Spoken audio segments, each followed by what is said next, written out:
It's so nice to see so many familiar faces, so many friends. I spent 32 years in this building. We have Times Union alumni here as well. I came here, we were using typewriters, and the photographers were using black and white film, and this was pretty close to the darkroom right here. So a lot has changed. But Phil, you are the man of the hour. You have been doing this for 40 years. So you started when you were like 10, right? Yep. So how did you get into it? Well, Give us let me go through this just a few seconds worth. First of all, Casey, I would have loved to have that speech about 20 years ago when they went digital with everything for the press kits, et cetera. To hear his words to that was just heartfelt. They really were a piece of art, and they were all a color and black and white images. But with that said, I just wanted to run through some quick thanks that we're all here now. First to Casey for offering this fantastic facility at the Media Center of the Times Union. And don't forget to go to the gift shop on the way out.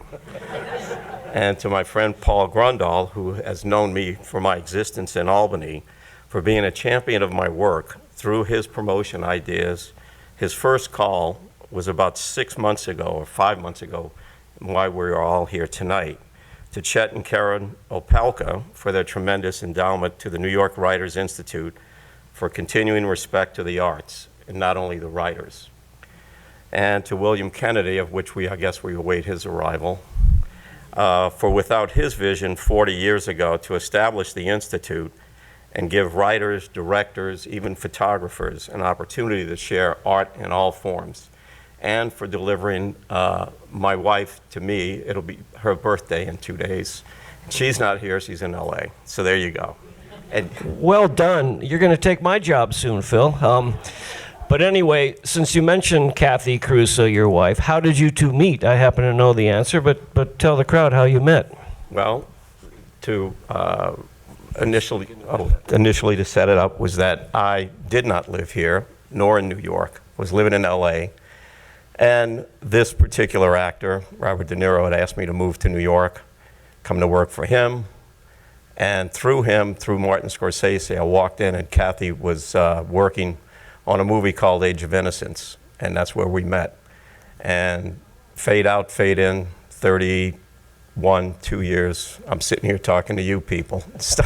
And how did you break into this business? It's not easy. There's not many of you who are still photographers for major feature films. What was your first movie? How did you get your union card? Wow. Hitting you right out of the gate, Phil. So, just around in a family, you'll see through it. My dad was a cameraman amongst other businesses, but I was a photographer. I was a motion picture cameraman first. I wanted to shoot film.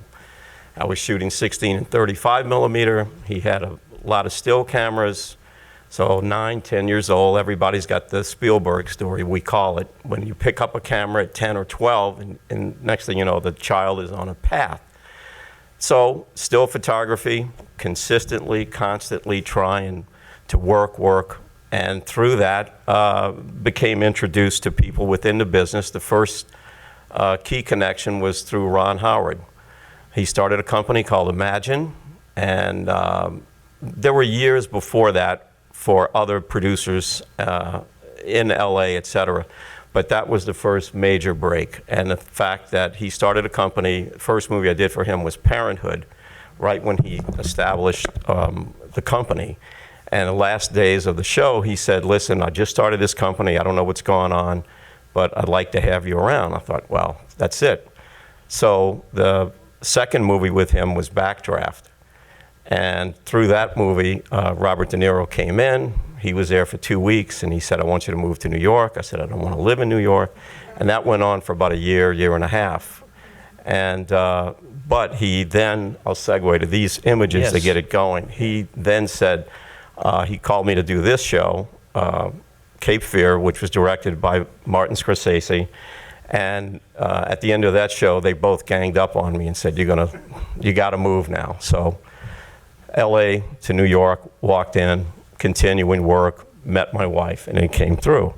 So let's go through some images. We got to blow through these. So this was Bob in the jail cell set, and he had these tattoos put on. He was really, as we say, ripping, but he he would get up at 2 in the morning and exercise before coming to the set. Dedication and diligence. And then when we were filming in the set, I went down and shot this from the floor, and Scorsese saw it and immediately said, "That's the poster." But you saw what the poster was, which was a just close-up of his face. So the studio looked at this and said, "No way." This was just a very, Marty also frames up the shots that everybody's looking for, et cetera. And when those hands are set, you know that that's the frame. It's not there, it's not there. It's exactly where those are. This was the fight scene at night when you could still shoot film and expose it and print it. These prints are gorgeous. And then you do like these types of shots, publicity shots. So you have Nick Nolte, and who's that next to him? Who would know? There you go. Yep. No, but there'll be other parts later. You'll understand why I'm asking. And Bob and Marty. And Gregory Peck is leaning on a table because he is as tall as if you were to stand on this thing. So there's the movie that we shot in Troy and in New York. Let's go back to Cape Fear, though. Where was the location? And when you're making these images, I mean, you have to be in the action, but out of the action. You're not supposed to be really seen or heard. Where were you standing when you were taking those pictures on the set of Cape Fear? As close as humanly possible, but not enough to distract, and especially the sensitivity of that kind of a movie, etc. Sorry. You have to play it out where people are in their own elements as the characters, and you can't infringe on that. You have to know when to get in and get out. So you can't really do a full-on, "Hey, how you doing?" And hang out. All right, you're on to Age of Innocence. So this was Age. These were. I saw that film. Any extras in that film here? A lot of people. There were was supposed to be. Kathy said some folks we know were coming. This is River Street. And I think one of these guys in a hat was yet again a father of a guy who went to school with our children. And there's a guy back there who's also had our kids together. There's Michelle Pfeiffer. And then this film, maybe you heard of this one. So this one emerged. The quick setup was I was in LA doing another movie, and someone said, Robert Zemeckis, who's a director, wanted to meet with you. I went over, showed him the book, and he had called for a film before this called Death Becomes Her, with Meryl Streep and Goldie Hawn, right? And by the time they set the schedule, I couldn't do it. And then he says, "Don't worry, we'll be in touch." And I said, "Yeah, you hear that." But he sent the script for this one, and totally blown away. And it just was a fantastic opportunity. I shot in 11 states. So we started in South Carolina, and then the running sequences, which you'll see, this was in Savannah. So things are never shot in order. So by the time we got to Savannah, it was about 2.5 months into the show. But the scene is him on the bench, which, as you know, is the first scene of the movie with the feather, etc. And it says scene 1, take 1. And right before they rolled, I leaned over and I grabbed the slate from the assistant. And Tom was like this close. I said, "Here, hold that." And I leaned back and click. Then he did the scene, and then they cut. And he says, "Why did you do that?" And I said, "One day, that picture will be an historical picture." I'm not touching a thing. So subsequently, as you know, it won the awards, et cetera, et cetera. So then you go to Paramount about a year or so later, and the picture's blown up about the size of the Times Union, right as you go in the marketing department. But talk about Tom Hanks, because I forgot Who? to mention. Oh. I forgot to mention, Phil, this was an incredible honor he got about 6 years ago. A Lifetime Achievement Award from the Society of Camera Operators. It was a black tie affair in Hollywood, and there was a program. And tell what kind of person Tom Hanks is. I mean, this speaks to the kind of person he is. It was a very cool story. Well, they put together a program for the guest, and there's about 1,000 people at this event. And I don't know, they asked me for some existing photographs to incorporate into it, but I didn't know they reached out to him. They reached out to De Niro, a few other people, and then we all sat down, he opened a book, and it's full page. It's him running, and Tom just goes, "You're the best," from Tom and Rita, et cetera, et cetera. And the kids, my kids looked at him like, oh, it's like unbelievable. So. But the relationship, I mean, you also, with Scorsese, you did pretty much all of his films. I think that's probably rare for a still photographer. How did you connect with these people so well? I mean, they were into photography. We'll talk about... A lot of money. Yeah. No, they were, at that period of time, they were all, everybody, sometimes you work with the same people over and over again, and sometimes you get those kind of answers where, we want to, what is it, they want to make a change or something. Right away when you hear that, you go, oh, well, I don't have this job. And then sometimes the jobs that you go for, that you try for, you don't get, and others just fall together. So with Bob and Marty, they pretty much said they knew, right off the bat, the team. So they would always assemble everybody, and they knew what they were doing years ahead of time. And you'd say this, that, How soon were you Bob and Marty? I assume most people are Mr. Scorsese and Mr. De Niro, right? I mean, how soon did you call them Bob and Marty? First day. Really? That's chutzpah, man. No, you shake his hand, you go, Mr. De Niro. He goes, call me Bob. Okay. I met Marlon Brando. I go, Mr. Brando. He goes, call me Marlon. I said, okay, done. All right. So this was in South Carolina. This was one of the early days with Gary Sinise as Lieutenant Dan. And this imagery was also shot, there's me, but using film cameras. And I was using period film stocks and to be the technical end of it, some specific Nikons and so forth. And I just dressed the part. I just did this.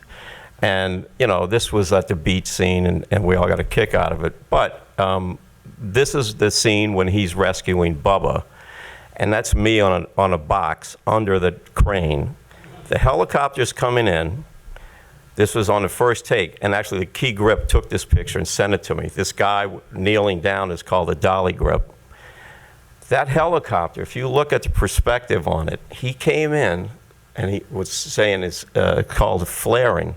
He came in so low, and that rear rotor, and I'm not, was like that high. And the dolly grip and everybody, we just like, he's in charge of moving this guy down on the crane before he gets hit. And he said, he grabbed like my pants and he grabbed the crane and he just was ready to pull it. And boy, I mean, you talk about everybody just turned white. It was so bloody close. But then we did it again. And that's the shot we were trying to get. That's a composite of him running through. I don't know what's going on. Every time I touch the thing, I don't know, but touch this. So is that green screen, or that they actually create the pyrotechnics? Yeah. Oh yeah. They put him in, and then you blew it up. They didn't let Tom run through that. I mean, but when did that come in? That movie's been out a long time. When did green screen CGI come in? It's been out about 40 years or more. They used to, it was green, and then they changed it to blue, so. This was in Woodstock, Vermont. The producers came to me early on and said, you must know some place upstate New York, or upstate, with the fall foliage, et cetera, et cetera. I've been photographing this farm in Woodstock since I was about 15 or 16 years old with some friends that we would go there and shoot it. And I said, this is it, go get somebody. And so when you see those things of Tom running, we did Vermont, New Hampshire, and Maine all in one day. We flew from South Carolina to Vermont, then they had puddle jump planes and vans, and there was no sound. It was just him running, and you'd do a shot, get in a van, roll to the next place. We did North Carolina and the Blue Ridge Mountain another weekend, and then we did the Monument Valley stuff in Utah on another weekend. So basically, there was 7 of us that worked 26 days straight without a day off. And they only carried me to go along for this, and the cameraman, and Hank's his makeup and hair person. How does the union deal with that? They had to pay. I was wondering, because there's union rules. I'm a proud union member. No, unions. All right, for 2 seconds. You work 7 days, ladies and gentlemen, and you go, well, on your Saturday is what? Time, and Sunday is great. Sign them up. So the reality is, what happens on Monday, Your Honor? You go back to straight time. because long as you have the right amount of rest time, if you're home sleeping for 11 hours or whatever, they can bring in. So the cameraman and I would always be late on a Monday morning coming in. Okay, that's the shot. So when he was running and I took this one, I immediately called this magazine, American Cinematographer, and I knew the editor well, Steve Pizzillo, and I said, Steve, and this is shooting film. It was weeks before I would even see it, but I knew I had it. I said, I got your cover shot. It's got to be, you know, this is going to be, I said, I even shot it with room for the slug and everything. You could lay it out. And he go, how you got it? Did he use a stuntman or double, or he did a lot of the running? He did probably the 90%, 95%. He had his brother do one shot in Montana. And this is how I was getting these shots. This was the camera set up on the back part of this sled, and they had a chair for me, and we would run along and shoot it. And when we were out on a boat, they put the whole thing out on barges, and this was off of South Carolina. And that was the first day Gary Sinise rolled out on the set. And Beautiful picture. He literally rolled out because he was in the wheelchair with no legs. And we didn't know Gary. And the crew was going, oh my God, they hired a guy with no legs. We're like, how are we going to, you know, and you read the script and you're going, you don't get this. And then the prop guy showed us they built a special wheelchair that had a bicycle seat. So he could sit on the bicycle seat and take his legs and just curl them under. But you know, how long can you sit like that? So then that's how we did these other scenes, that you put them in blue stockings. And when they did this, obviously when the thing came out, people were just, minds just were blown. Like, how did he get around that table? And then this is the Army platoon, the 4th platoons with the special camera. It takes a wide picture. And then was he on the set? Yeah, we brought him in.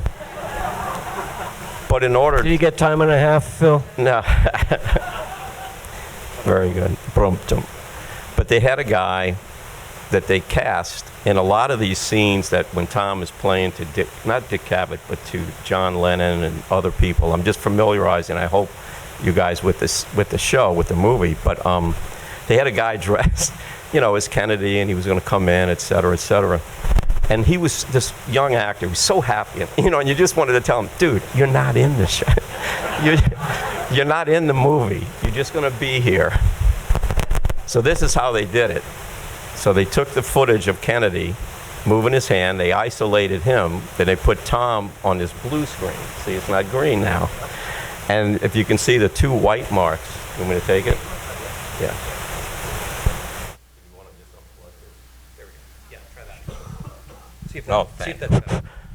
First the tide rushes in. Not karaoke yet, Phil. All right.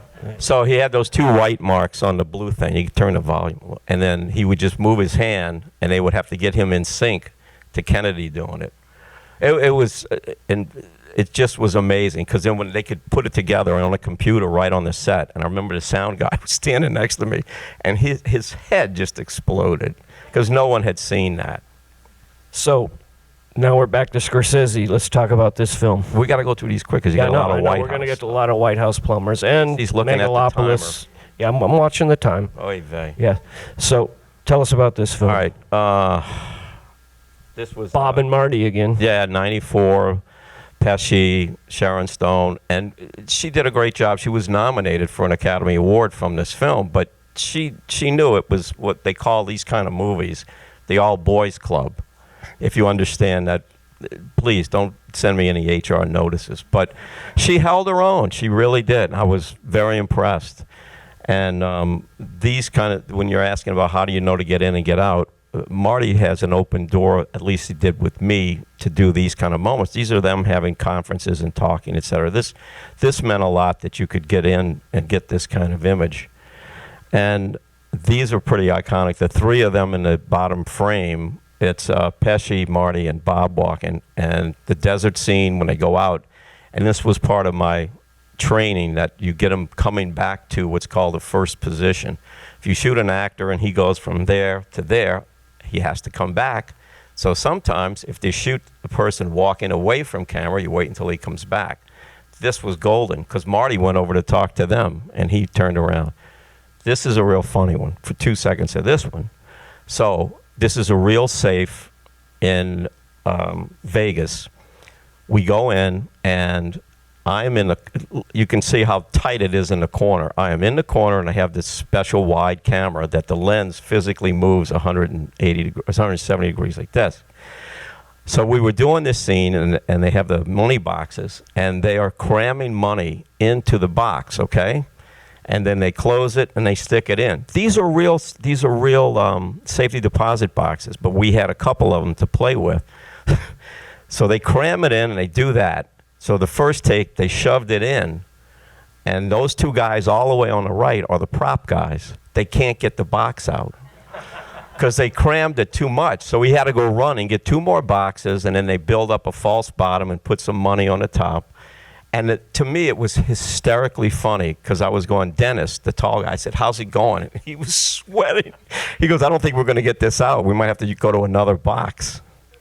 So that photograph, I was invited to do, to submit a photograph to Cannes Film Festival in 2017.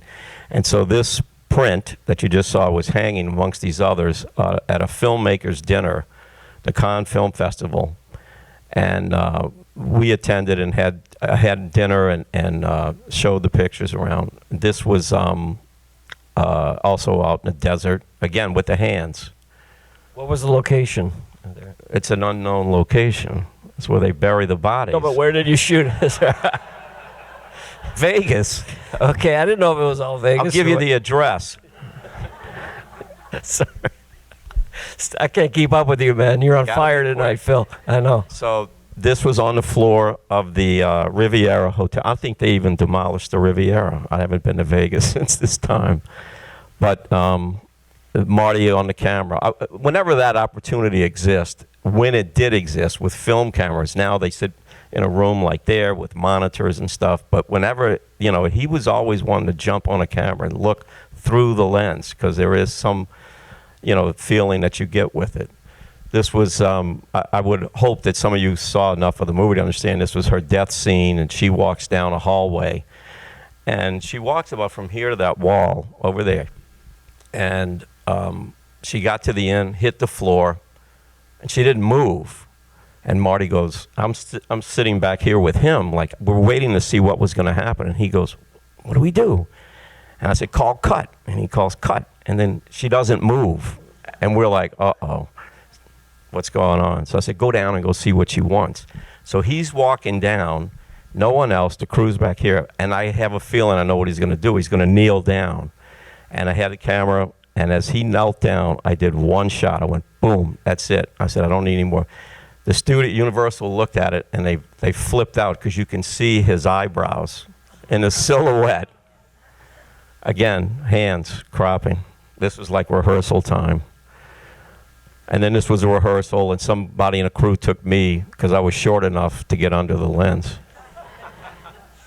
Actually, the 3 of us are the same size because they had a bet one night on the floor, and the first AD took a picture of the 3 of us, and Joe Pesci was cheating, and he was like bouncing up on his toes like this, and he goes, see, I'm taller than Phil. Now we're here. Here we go. Now you got it. About 2 former Albanians. I'm glad they made the movie about our local scoundrels. But how many have seen all 5 episodes? All right. How many were in? We know at least. Oh, here we go. 3. Okay. Oh, we're gonna have some stories, Phil. Great. So you were excited when you got the call for this. Why? I had finished some TV work in the city. I was driving up here in the general Albany area, and the TV show I was on, we were still waiting to find out if it was going to get renewed for another season. On the way, phone rings, HBO. Guy says, we want to give you this show, White House Plumbers, blah, blah. He got as far as saying Watergate, Woody Harrelson, Justin Theroux. I said, stop. I said, you got me. And I said, but I want to shoot film. Not only the digital camera work that they need, but I want to physically shoot film to stay period to this. They were blown out. They said, finally, we have a photographer who knows how to load a camera and shoot film. So they never touched. I never got calls for the 6 months that I was on this, I would check in with them, and they said, why do you have to call? We know you're there. You're doing it. And we had a ball. That was one of the best times. This was day one, was Woody, David Mandel's the director, and Rich Sommer, who plays Bud Krogh. Right. Yes, the author of the book White House Plumbers that it was based on, more or less. Right. This is a set that was built on a stage in Beacon, New York. There are a couple of stages there. HBO had some long-term contract. I walked in. The entire first floor of the executive office building in D.C., pretty much to scale on the floor. I was like blown away. And it was like in north, south, east, west corridors, staircases, everything. I just was blown away. So this was on day 2, and they're shooting one of those long walking down the hall shots. Woody and Justin walk all the way down to the end, and they were getting the camera ready to go. And I'm talking like the distance from here to the front door of this place. And I went, no! I said, don't move! And I just went running, and I slid on the floor, and I had the film cameras and everything. And I said, freeze! And I went, dish, dish, and just kept shooting a picture. And I said, this is brilliant, you know, to have them pose like that. They were just hanging out, getting ready to walk. So immediately I showed it to the director, like 20 minutes later, and he went nuts. And he goes, when did you do this? And I said, 20 minutes ago. And I said, because what you want to do, you have to achieve a goal on a movie that within the first week, first day of shooting, you want to get what's called a first look. You want to have that first image go out. When it was, you know, they would contact editors, et cetera, and say, here's a movie we just started shooting. And I said, that's your shot. That's your shot. You know, so I've convinced him, and HBO said, sure. This is Woody as Hunt. It looks, I mean, from my research, it really is close. This was, they set up the plumber's office, the period clothes and props, et cetera. That's in Beacon, too? Yeah, this is all on a stage, all built. This was all built. We had John Dean's office, John Mitchell's office. Now, this is a story. Yeah. Take us back to New Orleans. This is in August 1970. Let me see if I can move it around a little. I'm going to try to, this as much as I can do for now. That's Richard Nixon. And I was a freshman in high school. And we went down to see him, and that's him in a car going by. So we took a picture, and you just lean over him. When you got a politician in a car, you get like what's called a hand slap now, but he was, you know, he was just doing that, and that's it. And it, you know, I just went, that was the first interaction. So I showed this to Woody and Justin and everybody. I said, I'm probably the only one old enough around here that at least I can say I've seen Nixon. You said a lot of people on the set, young people in the crew, did not really have a clue about Watergate. When you're looking at a room this size, and there's maybe 4 of us up here that are old enough to know it, the real funny line, which I shared with Paul earlier, was that there was a piece of set dressing, which could be furniture, this, that, the other, from a set. And there was one piece, I said, gee, I want to buy this. And I said it to this lady who's the set dresser. You know, young individual. She goes, oh, no, we can't sell anything yet. She goes, we don't know if there's a season 2. Thank you for understanding. And I looked at her, and I just shook my head, and I said, you don't know what this is about, do you? So when they break in the safe, this was also that's John Dean, an Irish actor named Domhnall Gleeson. And actually, when John Dean had the FBI go in and break open this safe in the plumber's room, there's a newspaper photograph. I couldn't find it, but they showed it to me on the set. The prop guy did. Very, very similar, lighting and everything I was trying to duplicate. And then the director goes, we want to get a shot through the safe. So there's Woody pulling his passport, and Justin. That's beyond, I mean, for me to get in and do, it's very hard. So how did he do it? They cut the back of the safe, and you put the cameraman in. So there you go. And there's Woody and everybody in the background. I was using period cameras, older Nikons, my Leica. Why did you want that? Why did you want that feel? There's no explaining. It's just an inherent quality that you can put you can put two images on a table, and invariably somebody will go, that's film. It's a quality, it's a look, and if you're going to do it, you're going to make a movie from 1972 to 74, you're going to just do it. And HBO was thrilled. There was a scene we had to do about the Bay of Pigs. Guess where this is? Hudson River. Right across from Marist. But the way I shot it, as you see the top of the frame, you can't see beyond that. So I said, as long as you got water and some bodies and stuff. These were the plumbers with Justin Theroux. So the guy on the left, I'll just roll the names out quick so then you'll know. It's Toby Huss. This is Kim Coates. He's in some, like, not Walking Dead, but something like that. Alexis Valdez, he's from Mexico. He's from Miami. And the next three guys are Cuban heritage. That's Tony Plana. You would recognize him. He was in tons and tons of movies. Nelson Arsenio.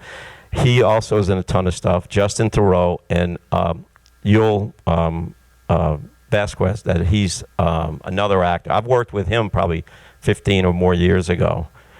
And anytime they were around, you could just go, hey guys, and to get them together and shoot stuff. Now we're going to start the Albany section. Yes. So Albany was originally going to be Washington, D.C. in the executive office building, and because you didn't think you were going to get permission, right? So this was all going to be standing in for Washington, and things changed. Yeah, we got plenty of time. All right. You're doing good, man. I'm keeping you moving.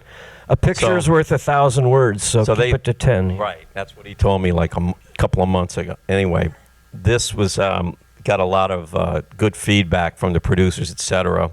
That when you saw the show, you understand the circumstances. They were going to the airport, or they were going to do a money drop, etc. And she was doing all of these drops and just furious with Woody.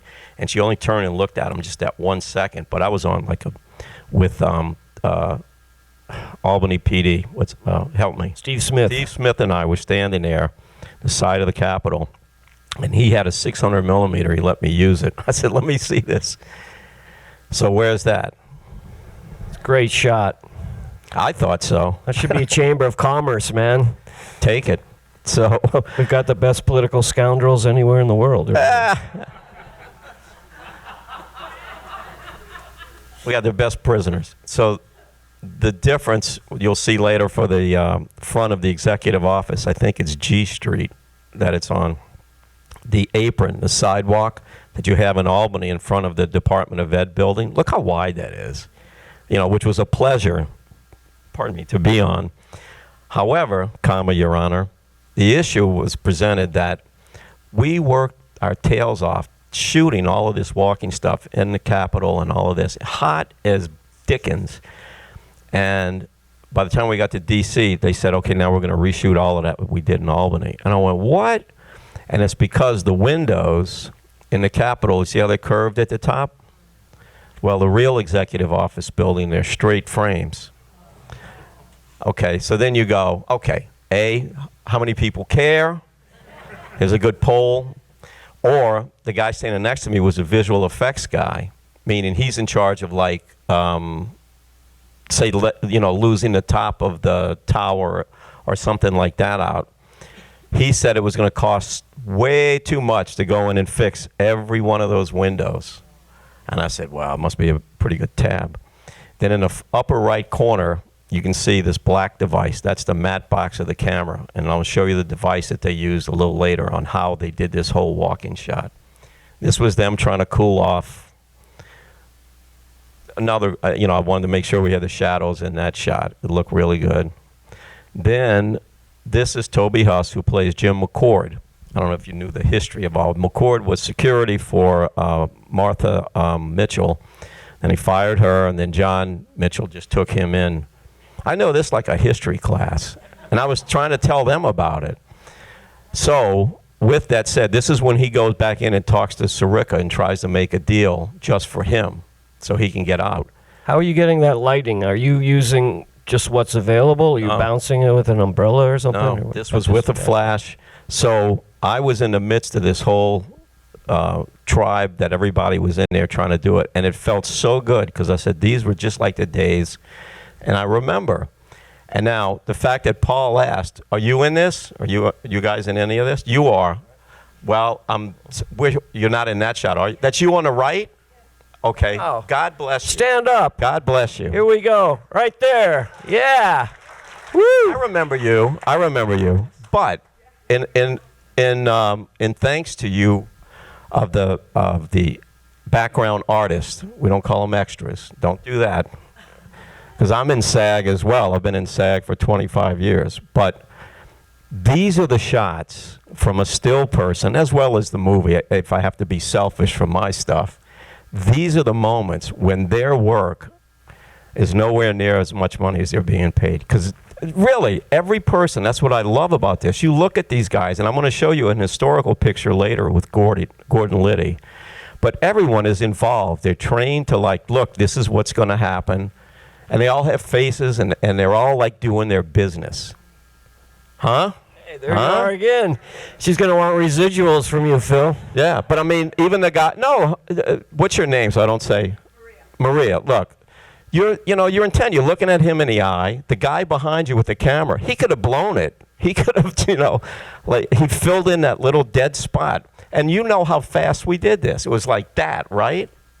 You did a great job. Then, to show you, in doing that shot, what they were filming, all the way on the left, that's the film camera. That's A camera, meaning one, not okay, that's the A camera and the B camera. So they had two cameras going at the same time. You see where he is, right?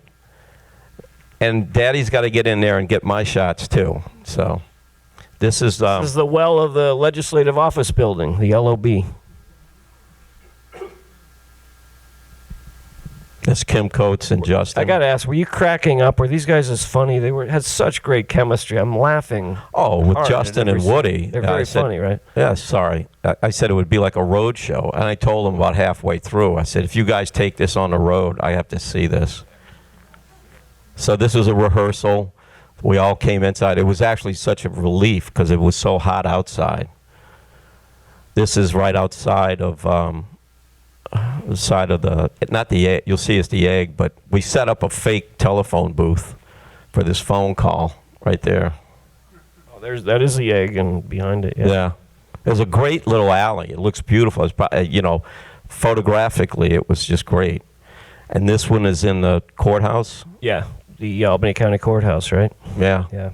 So we did a scene where he's just going continuously down the stairs and all of this. Or, I said, here, stop right there. And another classic, what I say classic, but a very representative moment from the time of a newspaper guy you could see standing there with a flash on his camera and just letting it go.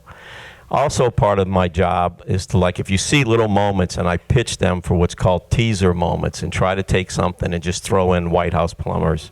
And I said this was I think he was coming down the Department of Ed steps. Right. This was Ike Barinholtz, who plays Jeb Magruder. Jeb Magruder was with a committee to re-elect the president. And what's that anagram? Creep. There you go. So, and that's, the actor is John Lynch, who's seated, who plays John Mitchell. Perfect. The pictures that are out there, you look at those headshots of those guys. He was great. Look at that. And the funny thing was, when this is all a set that was built, huge office. You see the pictures on the wall? Those were real Nixon pictures, et cetera, et cetera. And as my shtick, and with the young kids, I would walk around and I go, hey, I shot that. And there's the office. And to Maria, is it? Let's see. But I mean, look at these. I just said, hey guys, just hold that pose for me for a minute. This is all background artists and not the principal actors. You have any idea what the budget was? I know it was 5 hours, which is 2.5 film. It's about $100. About $100. I mean, incredible. It was about $250. Really? Yeah. $250K. No. M. Yeah. Okay. $250 million. Yeah. Wow. This Okay. was a location along the Hudson Valley. Again, those that saw it, Lena Headey had to learn how to ride a horse. We get the horse lessons, and then whenever you work with animals, it just prolongs the day, because then they got to take the horse, they got to walk the horse around so he can smell everybody and go, oh, okay. This is another quick moment back at the house. Kieran, Shipka, and Trey, I'm trying to remember his last name, the little boy. But they do this thing about 8 or 10 times, and you just have that 1 second when she turned her head, he turned his head at the right moment, when they crossed the car and got the bounce of light on her face. And I went, so you throw everything else away and you keep that. Where was that house? Was in the Hudson Valley, right? Yeah, it was needed a lot of work, so they made a deal. We shot there quite a bit, and I was showing some of the set dressing. This was hilarious. So they gave me some of the bumper stickers and stuff. I said, this is just too funny. And you'll see, I think I left it in, there's like some fake money, which is down here or something. Whoop.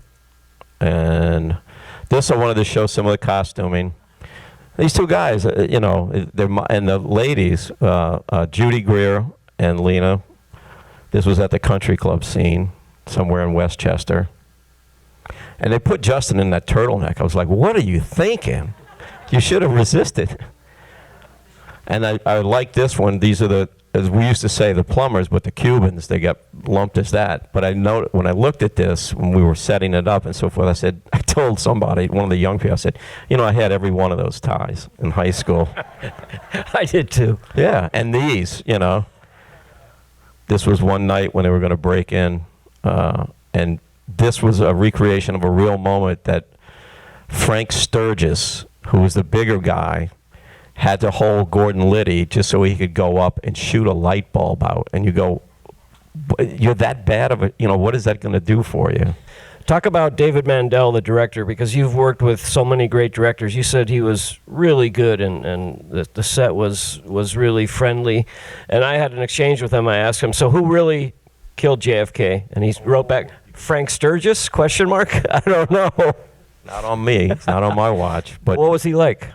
David, his immediate record was that this was a guy with the two writers from this show, Alex and Pete, who wrote a little show called Veep. Who liked that?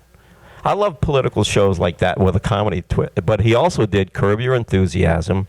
He also did Seinfeld. Maybe you heard of that. When I say he did it, he was a writer, and when you look at the credits, there'll be 15 producers. He's the supervising producer or this producer or that. But I mean, he's worked comedy, so his touch on comedy was hilarious.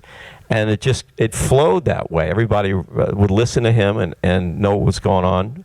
This was the actual placing the bugs in the DNC office. And it was almost pitch black. It was in this room. And Woody and Justin had these little mag lights. And when they finished and they were moving around, they were going to move the camera, I said, guys, I got to get a shot. And Justin goes, we'll light it for you. So yeah, they did. That's just lit with those two lights. And the same, the guys are waiting in the hall to come up the stairs and go into the DNC office. And I said, guys, turn your flashlights on. And there was smoke in there and everything.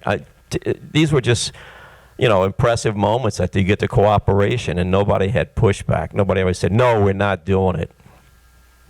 That's Nelson, who shows up with the wrong tools. And by real account, they broke in 4 times. And that's when the scene when he tells Jeb Magruder, he goes, you mean we got to go back a 4th time? I love and he that goes, line. what? Yeah. So this was in the actual Watergate office building, this scene. And there was some placard on the wall. I forgot what it was. So I went on a computer and obviously I put the graphics in. But that's, again, anytime that you can group your principal actors like this together, that's a golden piece of publicity, you know, for the studio or the network. This also I loved because this was when they got arrested and they were booked at the Metro DC station. There was a picture where the cops were like, wait, you idiots broke it. So the cops were trying to take pictures, and this was like a film camera with a flash to just represent, and they were great, deadpan faces. Then we go to trial. Right. This was the arraignment, the first one. I mean, the arraignment. So I thought this was a pretty hard piece to get both tables, all the lawyers and everything. And this was in Poughkeepsie at the county courthouse where Gordon Liddy was a DA. And someone came and said she was related somehow to Lydia, right? We were outside this room, and some elderly person came up and wanted to meet Justin and Thoreau and tell him and so forth. And I said, who is that? And he goes, she says, related to him. And I said, you want a picture? And he goes, I don't know. We don't know who it was. F. Murray Abraham. Great shot. What a nice guy. Of course, he's only there for a day, so that's... He played John Sirica. You ready? That's the real John Sirica. I love that. I was always pulling things back and forth. This is Steve Bauer. He was in a little movie with Al Pacino called Scarface.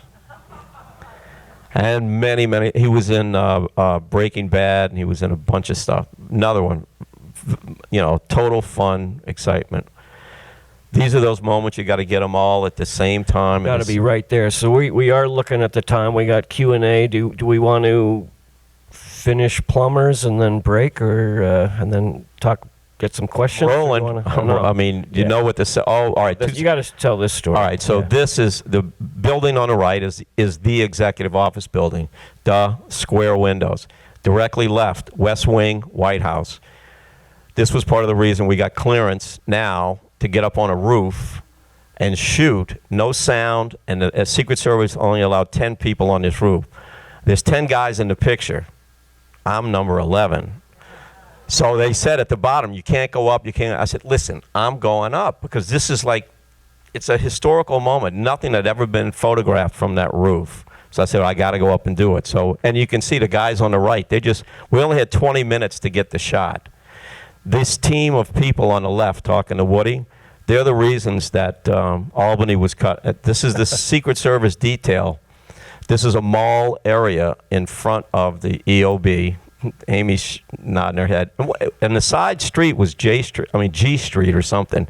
And that's where we redid that whole walk with Justin and Woody all over again. But that guy allowed it. He gave me his email address and his card and all that. And this is a mall directly in front, which is closed. They only allowed 4 people. I got it. It was the cameraman, the dolly grip, me, and Woody. And then this was the actual campaign headquarters, Lincoln Memorial. We didn't have to light the Lincoln. And great shots. There's a dolly track down there. There's 150 feet of dolly track. And then when you don't have that much track, that's the little rickshaw that they put the camera on. That's how we do the walking stuff. I love this one because there's no doubt in your mind what location. There's Gordon. Oh, and then... Back in Albany, isn't it? No, this is up there. Okay. And it's a Puerto Rican cab. It's got a flag. That's the equipment load. Period, color film, color. These are the another great moment, and that's what I'm talking about, Maria. Just these, extras here too. This was in D.C. That's the real shot. Okay, so you're doing that. This is hysterical. I mean, look at Justin. And look at this too. These guys are fighting to get in there.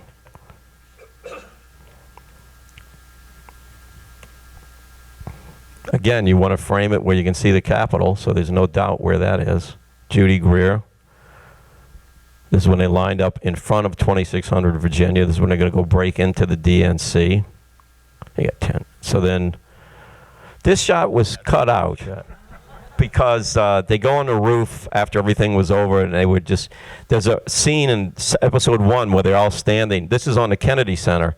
And they all go, they're panning across the backs of him, and he goes, oh, that's the Watergate over there. And then there's another scene where they all get up there and they're celebrating. So that never saw the light of day. This was a great shot. This is what one of the producers said that they wanted to use for the poster as well. Oh, geez. Oh, no. Don't crimp up on me. Help. Good time to go to audience Q&A. As we promised, there's actually... one final segment on Megalopolis, but I want to start with Jim Jameson, who is a retired Capitol architect, but he's also now an actor, and he's got a great story about his almost nude scene in White House Plumbers. Almost. I was in episode 2 in the country club scene. I'm sitting next to the table. And then I also was in episode 5. I'm the guy lowering the casket into the ground in the beginning of episode 5.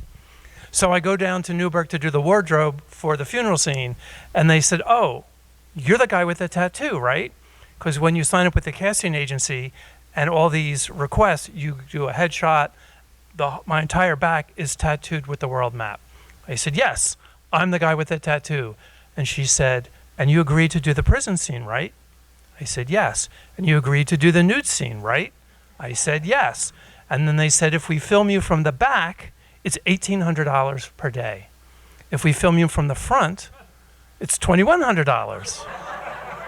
And I thought, to be naked on HBO, I'm in. So I'm signing up for the wardrobe for the funeral scene, and she says, do you have time while you're at wardrobe? They want to take a look at you. I'm thinking, take a look at me from the back or take a look at me from the front. And I said, I'm in. I know right where I have to go. And she said, so then I said, what days are we filming? And she gives me the dates. I said, I'm sorry, I have a conflict with that. I train med students at the Albany Medical Center right now. She goes, wait a minute, I got to call production. And she calls production and she's shaking her head yes, but saying, no, he's not available. Yes, he can't. Everything was inverse. And then she hangs up the phone, she says, they're not very happy. I said, well, sorry, you need to give me a little more notice than a couple of days that you're going to use me. So I never made the nude scene, but I did make the lowering the casket into the ground scene. We'll have to wait for the Jim Jamison nude scene, apparently. We hope that happens for you. If anybody has a question, please raise your hand. But I would like to, just for a moment, acknowledge the presence of William Kennedy.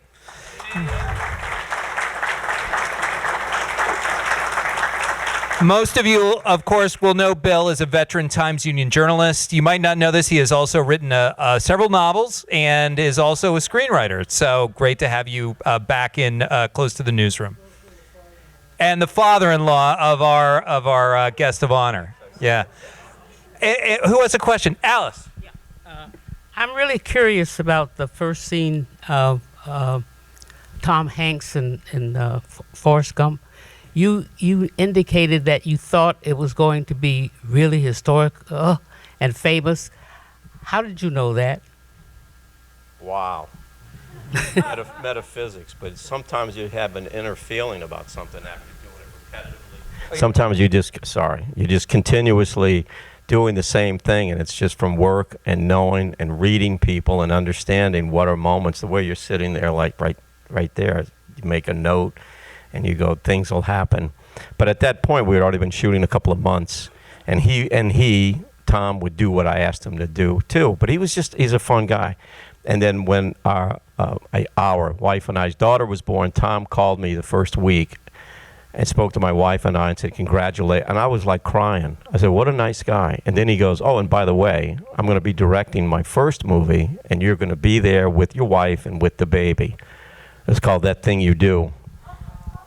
So he's a nice guy. So again, they remember. And then he produced a movie I worked on too. But it's just, to answer it, it's just, I can't give a definitive textbook. I just know. Sorry. I can't give you the formula. Go.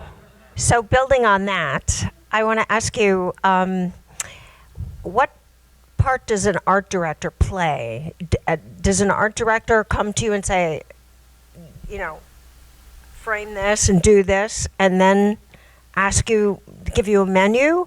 Or is it your inherent talent that really you go to the art director and present? Yes, and yes. All right, but the thing is, it depends on who you're working for and the involvement. You read the script. With Scorsese, there would be a meeting maybe a month ahead of time with me and the assistant director, and you'd go over all the stills that were going to be made. And then other times, like this show, HBO just said, here's the check, go. And then 2 years later, it comes out. Go ahead. So you did the stills for Goodfellas, right? No. You didn't? I started with Marty on Cape Fear. Okay, yeah, that's what I thought, but... Okay. Yeah. On some of your slides, you had a copyright. How does that work? Where? Earlier on earlier slides, you had a little lower left copyright with your name. On one of the casino shots, I think, had your trademark and your name. Maybe I downloaded it or something. I might have. A few of them did. I just mine. wondered how the copyright works with your photographs. It's variable because you're hired, but you have contractual that you can make your deal. And so it depends on who you're working for, studio, director, et cetera. They will sign off certain things to you. How many bad shots? I'm a photographer sometimes, and I know it's hard to take really good shots. How many bad shots of all the good shots do you have? Because I feel like when I take photos, a lot of times I have like 1,000 That's shots. brilliant. That's and then there's brilliant. like 10 good shots. Right, because everybody goes, like, crew members, I'm walking around or something big happens, and they go, oh, did you get any good shots? And I go, they're all good. But there's any number. But I can say this, because probably respectfully for your generation, it's all digital. So there's like a huge amount of ones and zeros, meaning you're just extrapolating data from now until, 30 years from now. Whereas when you shot film, you have to be trained. And when I started with some other network, and I told the photo editor that she and I were first working together, and I said, listen, I'm trained in film, so this is what I'm going to do. And the funny thing is, she goes, oh, thank God. She goes, because I don't need thousands of images. And it's almost even through Megalopolis, I could shoot. And it's just, again, to think. And I would shoot a scene or do something, and just for the heck of it, I would look at my digital camera, and it would be 35 or 36, which is a roll of film. So you know when you're at that point that from shooting film consistently, I said, okay, I got 36 frames to get this scene, and you got to learn the math to figure it out and pace yourself. Go. When you're shooting on film, do you develop your own stock? Did I do what with it? Do you develop your own stock? Oh, good Lord, no.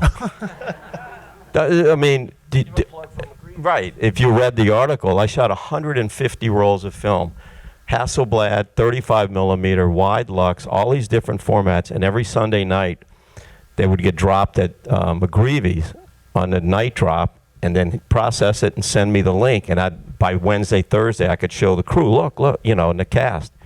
I didn't have time for that. And also processed by Joe Putrock, who does our scene galleries of all the big events. And David Mandel and the rest of the producers were like, why are you using a lab in Albany? I said, you'll realize, you'll understand. I've been using them for years, and I don't want to go into Manhattan and all of this business. They're on my way home.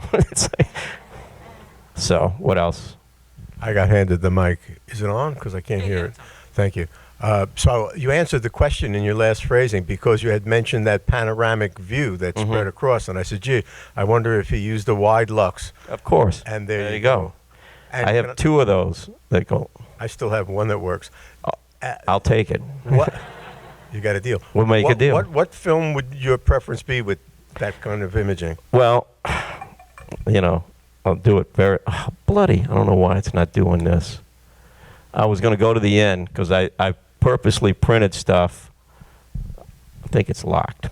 Yeah, I don't know what you did, but I printed it with the thing. It's Tri-X, so you can see it. I'm going to unplug and replug. So we'll try that. Yeah. Paul wants me to roll through. So, yeah. So, while we're trying to get this up, you talk about Megalopolis, which we're going to get to. Francis Ford Coppola's epic film that you spent months in Atlanta shooting. How many images did you shoot for that? Was it one of your all-time high numbers? It was about 50. Oh, it was about 50,000, but it was 6 months. But again, digital, and the fact that it's not 50,000 of unit coverage. They had tons of special art photography that was needed. Every week, you'd have to shoot, like I pointed out those pictures on the wall or something like that. So there was just a lot of photographs that had to be generated every week, so that all goes into the count. This is sad. I'm going to just kill it. All right. More questions. Okay, I'll.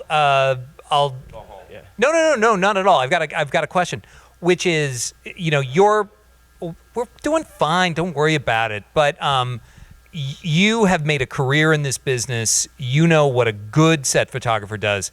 What is the inverse of that? What makes a bad set photographer who is not going to get asked back, who is not going to develop relationships with De Niro and Scorsese and Zemeckis? What? In other words, is a bad set photographer somebody who's pushy, who gets in the way, who snipes at the crew, that kind of thing? I think you two could talk about how many pictures you take and stuff. If you're a person, you're the fly on the wall. You have to be the fly on the wall, inconspicuous, do the work, respectful to the characters that they are trying to portray. Because as I was told, again as a kid, enough that if the actors are not happy, then we don't all have a job. We might as well go home. So, and then someone else asked me, who's hard to work with, or who's problems or something. I said, I don't know, because I don't try to work with them. I don't put up with that. A bad person is also just a guy. There was a case, and I don't know names, but I could say the movie. Downstate a little bit, Spielberg did a movie called War of the Worlds. The studio wanted me to do it, and then someone along in Spielberg's camp was going to try some new photographer or something. Well, the guy showed up, and then, this is all being taped. I shouldn't say it. No, go ahead. Go right ahead. Oh, sweet Jesus. Just leave all the names out. Well, You can also edit that. You haven't named anybody. no, but It's not actionable. The personal. So anyway, the guy came in, and it was just like a little bit, too large, the larger person in the room, and it's a Spielberg movie. You're not going to get any bigger. So he's the main feature, and I got a phone call. I like when I get those like phone calls on the first day, and they go, "Can you come in and take this over right away?" And there was another Spielberg movie. I can say this one because the guy who was the movie was Amistad, and they called me the first day, and I go, "You got to be kidding me!" And I was working somewhere in New York. I said, "How can you do this?" And they said the guy said something to the director of photography and pissed him off. And I said, I said, I can't go to Rhode Island and do this. And I said, well, can you start it in when we get to Los Angeles? I said, no.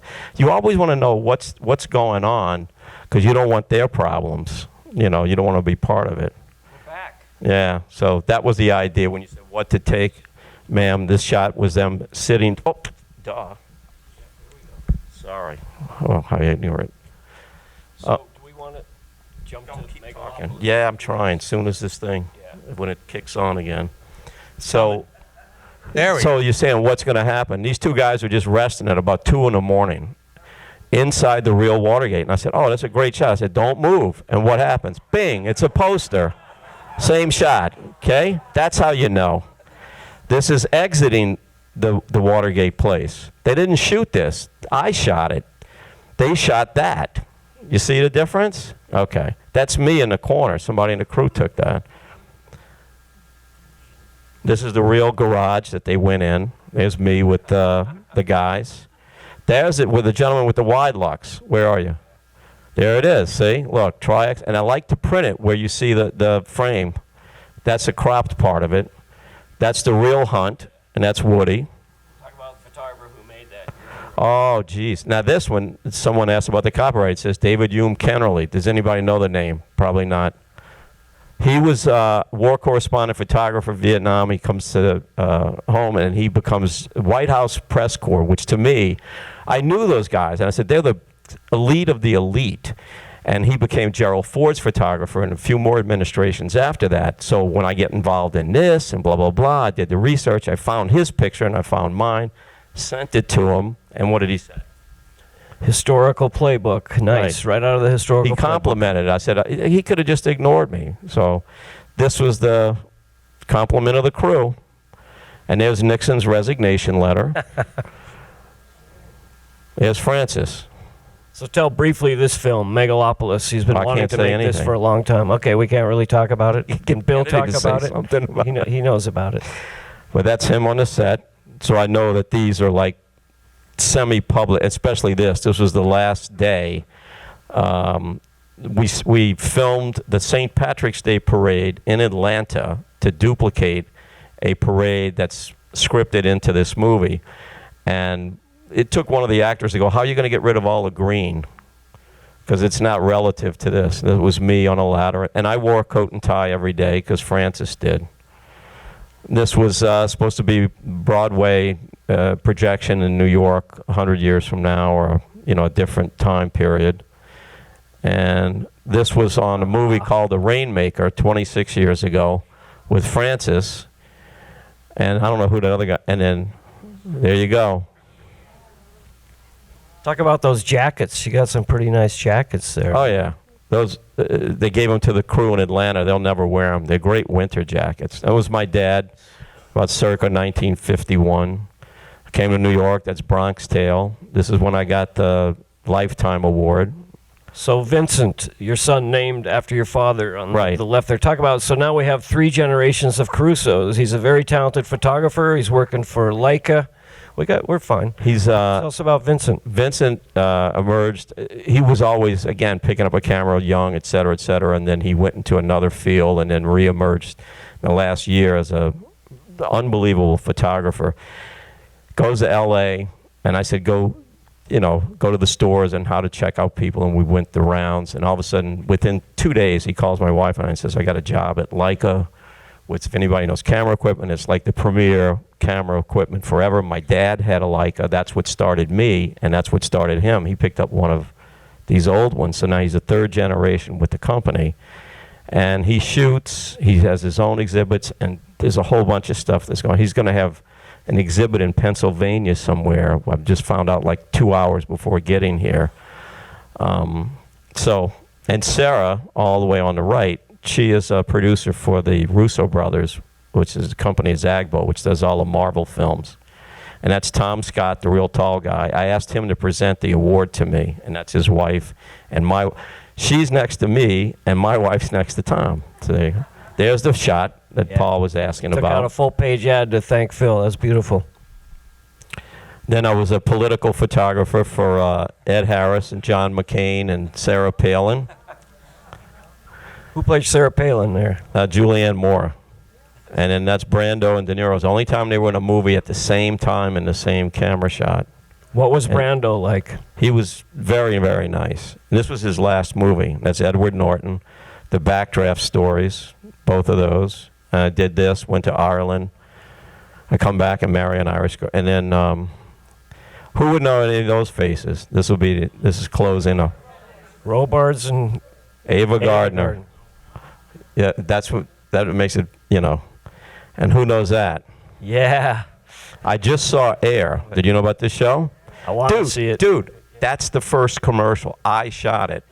So, seriously. Phil is everywhere. No, I was like... The Forrest Gump of still photographers, or the Zelig, man. He is everywhere. Zelig is what they said, the Zelig. But I'm telling you, and I looked up, it was October 28, 1984, when I got the call, and they said, look, we're going to shoot this rookie named Michael Jordan, and this was actually in New Orleans because he only played 2 games on this day. It was his only day off. It was a Sunday. He flew to New Orleans. We did the commercial. This is a great one. Cab drives up. He gets out of the cab by himself. There's no people. He had an equipment bag the size of his stage. And I happened to be standing on a corner eating breakfast where the crew was set up.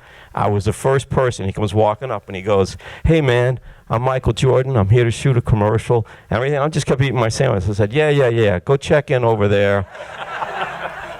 I swear. I said, you got to go check in with the AD. And he goes, okay, thank you, man. And he walks away. And then the whole time he was there. And then during the day, no one around him. Those guys, Sonny, who saw it? And, not the Affleck guy. Yeah, but Damon and the other guy, they were there because I was remembering this stuff. And they go, then Jordan would go like this. He goes, come here. He goes, what? He goes, why they got this light over here, that big light? And so I would tell him. And at the end, he leaves. I said, you mind if I get a picture with you? And I said, you might be famous one day. And he turned to me and said, yeah, you might be famous too. And that's why he's laughing. Wow. And that's it. That's the De Niro where it all started. Phil Caruso. Still Phil. Thank you. Wow. Thank you.